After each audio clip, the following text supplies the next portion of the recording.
ओम नमः शिवाय। आप सभी का हमारे YouTube चैनल पर हार्दिक स्वागत है। आज रसपान कीजिए सावन मास मातम्य के दूसरे अध्याय का।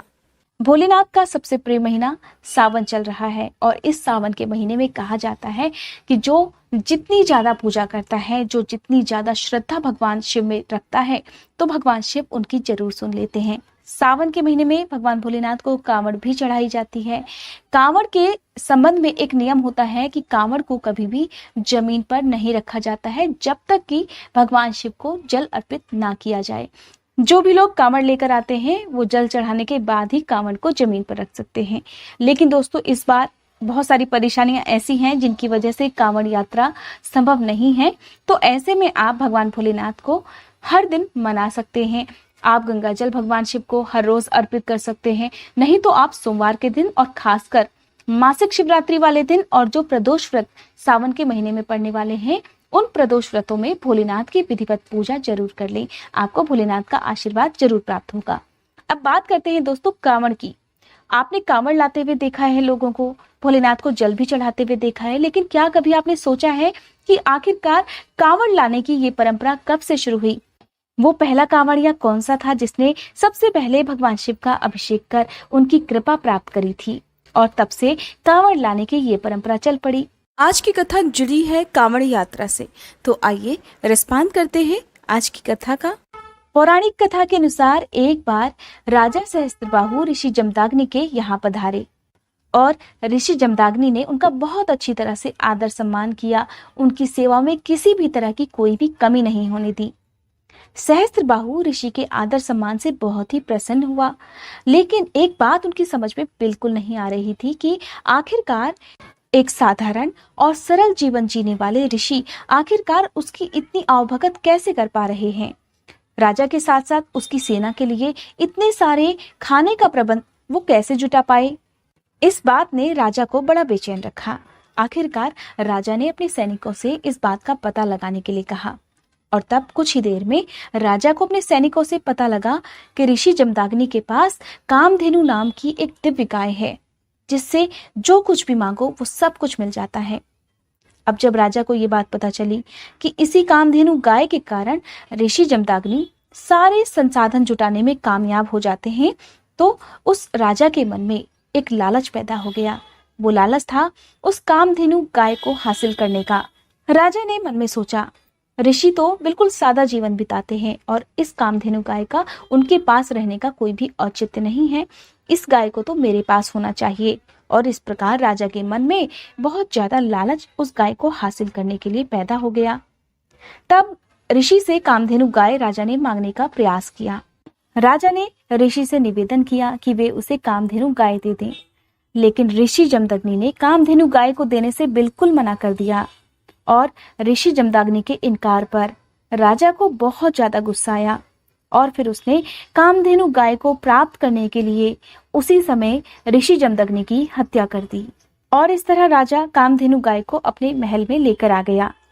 भगवान परशुराम को ऋषि जमदग्नि का पुत्र माना जाता है। जब ऋषि जमदग्नि की हत्या की खबर उन्हें पता चली, साथ ही जब उन्हें इस बात का भी पता चला कि वो राजा कामधेनु गाय को भी अपने साथ ले गया है, ऐसा समाचार पाकर भगवान परशुराम का क्रोध 7वें आसमान पर जा पहुंचा। उनके क्रोध का तो सभी को पता है।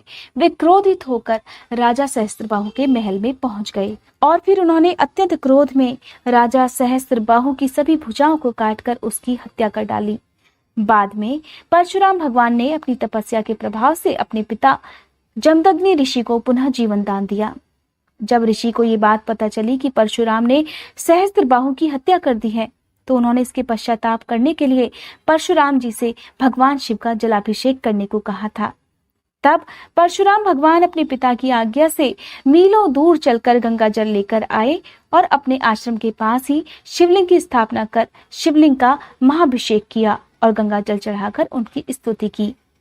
इस प्रकार माना जाता है कि सबसे पहले परशुराम भगवान ने ही शिवलिंग का अभिषेक किया था और तब से कांवड़ लाकर जल चढ़ाने की परंपरा आज तक चली आ रही है।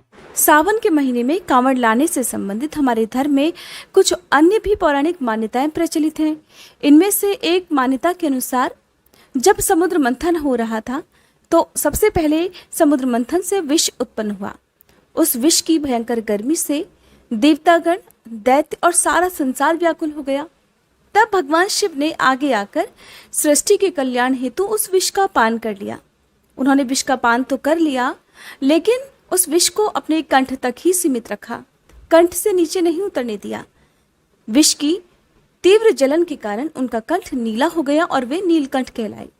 भगवान शिव पर इस विष की गर्मी का इतना असर होने लगा कि वे तीनों लोकों में घूमने लगे और राम नाम की जगह उनके मुंह से बम बम निकलने लगा। तब देवताओं ने विष की गर्मी को शांत करने के लिए शिव जी के मस्तक पर बहुत सारा जल चढ़ाया।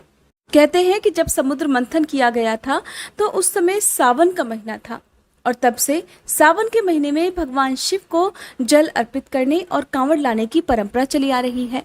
एक और पौराणिक मान्यता के अनुसार त्रेता युग में श्रवण कुमार ने अपने माता पिता की इच्छा पूर्ति के लिए कांवड़ यात्रा की थी। उन्होंने अपने नेत्रहीन माता पिता को कांवड़ में बिठाकर हरिद्वार ले जाकर उन्हें गंगा स्नान कराया था। फिर वहां से लौटते समय अपने साथ में गंगा जल भी लेकर आए थे और इसी गंगा जल से उन्होंने अपने माता पिता द्वारा शिवलिंग पर अभिषेक करवाया। ऐसी मान्यता है कि तब से कांवड़ यात्रा प्रारंभ हुई। हमारा सनातन धर्म महान है और महान है हमारे धर्म से जुड़ी हुई मान्यताएं। इसलिए कहा जाता है कि हमेशा आपको अपने धर्म का सम्मान करना चाहिए। सावन के महीने में कोई भी ऐसा कार्य नहीं करना चाहिए जिससे भोलेनाथ नाराज हो जाएं। यदि सावन के महीने में आपको कांवड़ लाता हुआ कोई भी भक्त दिखाई दे तो आप उनकी सेवा कर सकते हैं। सावन के महीने में जगह जगह पर कांवड़ लाने वाले भक्तों के लिए भंडारों का आयोजन किया जाता है। साथ ही अन्य लोग भी इसमें जुटते हैं, तो ऐसे में आप भंडारों के लिए भी दक्षिणा का दान कर सकते हैं। आसपास यदि आपको कांवड़ भक्त आते दिखाई दे तो आप उनकी सेवा कर सकते हैं, उनके रुकने की, उनके जलपान की व्यवस्था कर सकते हैं। सावन के महीने में हर दिन नियमित रूप से सुबह के समय शिवलिंग पर जल का अभिषेक करने से भोलेनाथ बहुत प्रसन्न रहते हैं। सावन के महीने में न केवल भोलेनाथ की ही कहानियां सुनी जाती हैं, बल्कि शिव महापुराण की कथा सुनने से भी भगवान शिव की कृपा आसानी से प्राप्त की जा सकती है।